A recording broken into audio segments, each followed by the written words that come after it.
like to first acknowledge my co-authors and colleagues, Ash Doshi, Daniel Adams and Petra Helmholtz from Curtin University.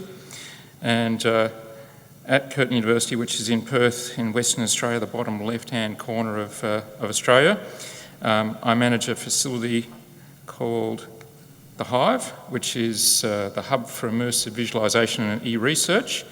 And it's a visualisation laboratory with lots of different displays in the one room, a 24 megapixel tiled wall, a 180-degree curved cylinder display that operates in 3D, a two-panel rear projected wedge display which also operates in 3D, and also a 180-degree field of view dome display with a 4-metre diameter. And we work right across the university supporting a wide range of projects, and we have a lot of XR-related projects that are supported. Here's just a few of those. There's a spinal cord injury rehabilitation project with Gary Barnes sitting in the chair there, who has quadriplegia, and he's using a software package that we developed to help his rehabilitation from his accident, and he is able to either flip steaks or cook burgers in a very controlled manner under the guidance of physiotherapists and occupational therapists. Another one of our colleagues is using XR for chemistry education, and here they've got a pair of headsets that are two students working together trying to understand the molecular arrangement of different items. And another one is molecular dynamics visualisation. Here we're not using a headset, we're using our wraparound cylinder display, and that is truly a sight to behold. So what I wanted to do by starting out, the focus of this particular talk is shipwreck imaging, and we've been doing a lot of work in shipwreck imaging, and one of the terms that we've been working with is underwater virtual experiences. So what is an underwater virtual experience? Well, it's a virtual experience of an underwater environment. In our particular instance, the application we're focusing on is shipwrecks. So the pipeline, or the imaging pipeline that we're working on is starting at image capture with underwater cameras and lights, image processing software to perform photogrammetric 3D reconstruction, or photogrammetry for short. Some of our data sets are really big, so we need to be using supercomputers. We also apply some image pre-processing approaches to try and improve the quality of the results. And we also do some advanced visualisation approaches on large screens and small screens, head-mount displays, etc. So delving a little bit deeper, pardon the pun, into our shipwreck imaging, the projects we're involved in range from very large, complex projects. This one was conducted in 2015 and surveyed two very significant wreck sites off the coast of Western Australia, the HMAS Sydney 2 and the German vessel HSK Cormoran, which sank each other during World War II on the 19th November in 1941. They're located 200 kilometres offshore in 2,500 metres of water, so what's that, 7,500 feet. In that particular project, we used two remotely operated vehicles, or ROVs, to take a custom lighting and camera package down to the site of the two wrecks, and during the survey we collected about 50 terabytes of data. And here's a sort of a closer look at the instrument package that is on the two ROVs. There's almost zero light down at 2,500 metres, so each of the ROVs was fitted with 10 underwater LED lights, very high brightness, providing a total of around 200,000 lumens of light each for each ROV. Then we had an array of cameras, different types, providing different fields of view. Some of them had real-time upload and some didn't. Then there were also some high-definition video cameras, most of them in 3D. And there's not enough plugs on the ROV for all of our cameras, so we had to have lots of interface boxes and a ton of cabling, All of these were fitted to a special mounting frame on the front of the ROV, which could either tilt forward or be vertically oriented for filming different things. And that was all done twice because we had two ROVs, both for redundancy purposes and filming together, but also filming separately as well. Since that time, we've also been working on new underwater cameras that are now rated for 6,000 metres, which covers, I think it's 99.5% of the world's oceans. It's only that little bit that's deeper than 6,000 metres. And we're sort of continuing to innovate both on the hardware level. On the software level, there's where the processing comes in. So after that 2015 expedition, which was the two ROVs operating for 4 days with 24-hour operations, 12-hour rotating shifts, 12-hour rotating shifts, we surveyed both wrecks, which are located within about 20 kilometres of each other, and the debris fields. The 14 digital still cameras across the two vehicles were taking photographs every 5 seconds. And at the end of the survey, we collected over 500,000 images and around 300 hours of high-definition video. So for those of you unfamiliar with the photogrammetric or 3D reconstruction or photogrammetry technique, it's a multi-stage process. Feature points are found within the images, which are mathematically unique features across the image. Those are then matched between images, so the line segments here represent joining of common matched points between two images. A bundle adjustment is then applied to work out the camera locations. That process also generates a very coarse point cloud. Then we generate a dense point cloud. On the right, you can see that it's actually made up of a whole lot of points. On the next stage, then we apply a mesh across it and then reproject the images from the camera locations onto the mesh to generate a very detailed 3D model of the item that we were surveying.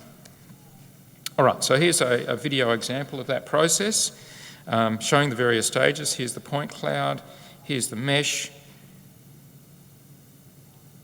and here's the final fully textured model with all the camera locations around. So that's a portion of the debris field from the wreck of HMAS Sydney 2 off the Western Australian coast. Now, 3D reconstruction processing is highly computationally intensive, especially when you've got heaps and heaps of images. We're very fortunate to have access to the Pawsey Supercomputing Centre just across the road from us, and it is currently the most powerful public access supercomputer in Australia, and in fact the Southern Hemisphere. They've just completed an $80 million upgrade, and the new machine, Photonics, is 30 times as powerful as the previous machine they had. It's got 18 million cores and lots of memory, and our processing pipeline for the 500,000 images would have taken almost 1,000 years if we were to use a regular PC, but with Photonics, if we were to get a dedicated access to the machine, of course, it would theoretically take less than a day of processing. So that multi-stage processing is distributed between both CPU and GPU cores on the machine. So let me illustrate some examples of that work now on the Sydney and the Cormoran wrecks, and move through some of the other topics that we've been working on. So this is the superstructure of the German vessel, the Cormoran. So the Sydney and the Cormoran attacked each other, and they both sank to the bottom of the sea. And additionally, the German vessel, the Cormoran, was carrying 300 sea mines, and before, they scuttled their ship because they thought it was going to sink anyway, and so a big part of the ship was destroyed as part of the massive explosion, and this is the section that is still one piece, and it's probably about 45% of the vessel. This is shown as a point cloud, which is an intermediate stage of the processing, and this was some of the early results of one of the stages of our work.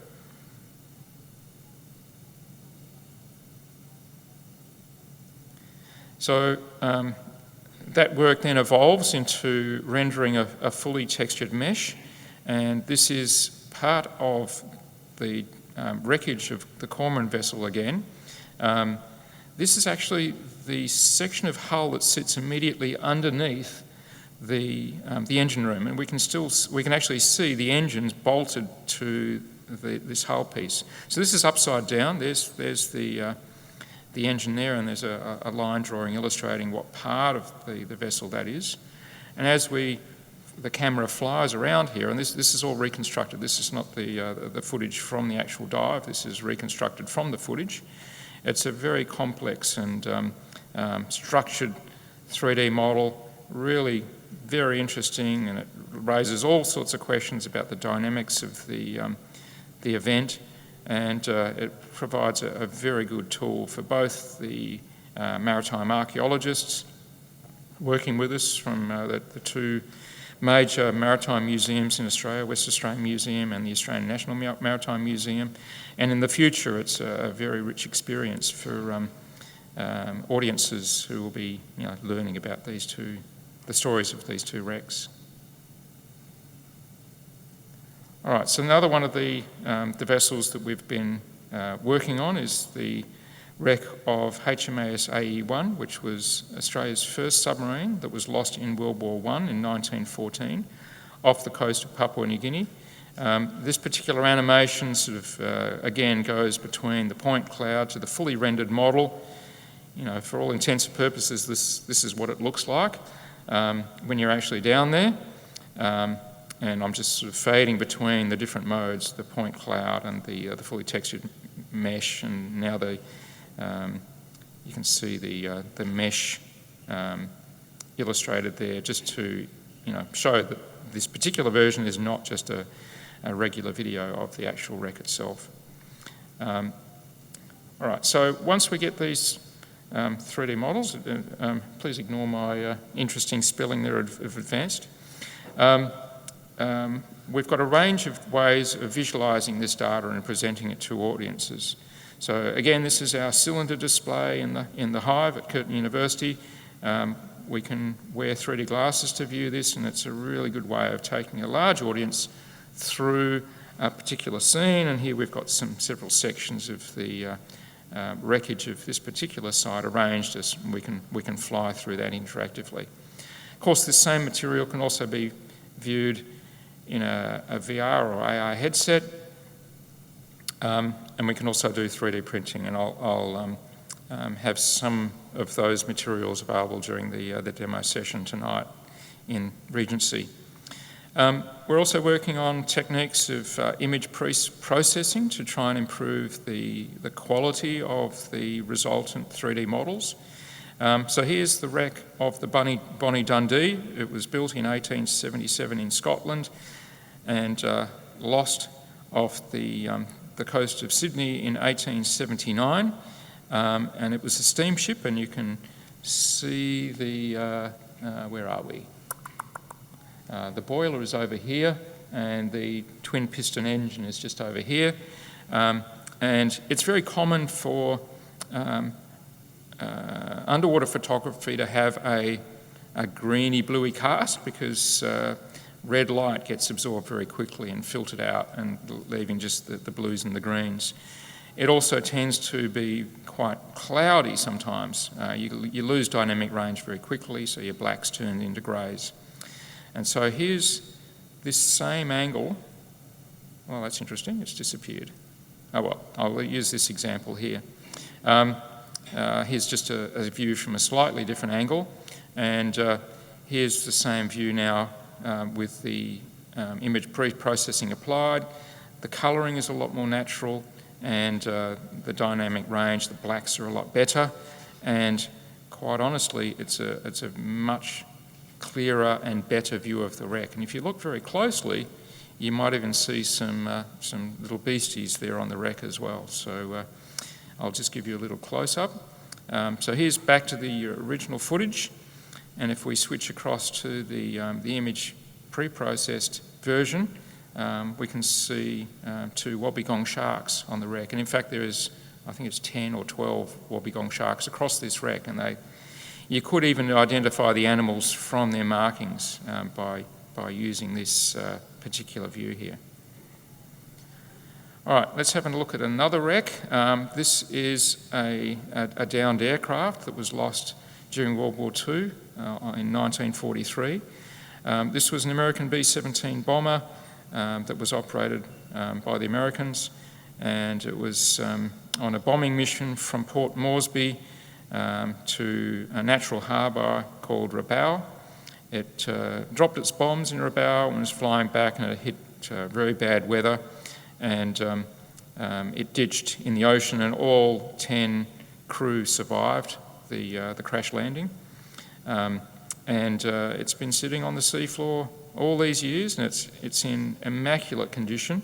And we worked with some recreational divers to process footage collected by just diving the wreck, and it's produced this beautiful 3D model which allows the site to be seen in a way that most people will never get to see themselves.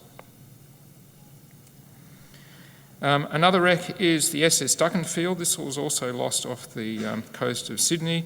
It was built in 1875 and lost in 1899. It was a freight vessel taking freight between northern harbours north of Sydney, and probably due to a navigation error, it collided with a reef and as a result sunk. And I think it's in around 25 metres of water now, and it was a steamship. We can see here's the boiler here. We're just rotating around it. It'll be labelled in a second. There it is right there, and in the back is the probably a twin-cylinder engine, and we can see the skeleton of the hull of the ship there, and that's just gradually degrading over time. Over 100 years old, and this was surveyed recently, and again it allows a very accurate understanding and perception of what the site is like. There was a line drawing available from a previous survey of this wreck, and when we compared the two, the line drawing was very different from what this looked like, because line drawings are by their nature not particularly accurate.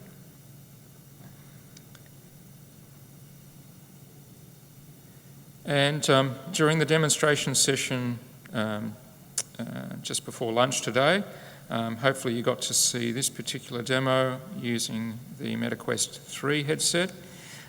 This is running in the HIVE at Curtin, but it's the same demo. And this is a vessel called the Star.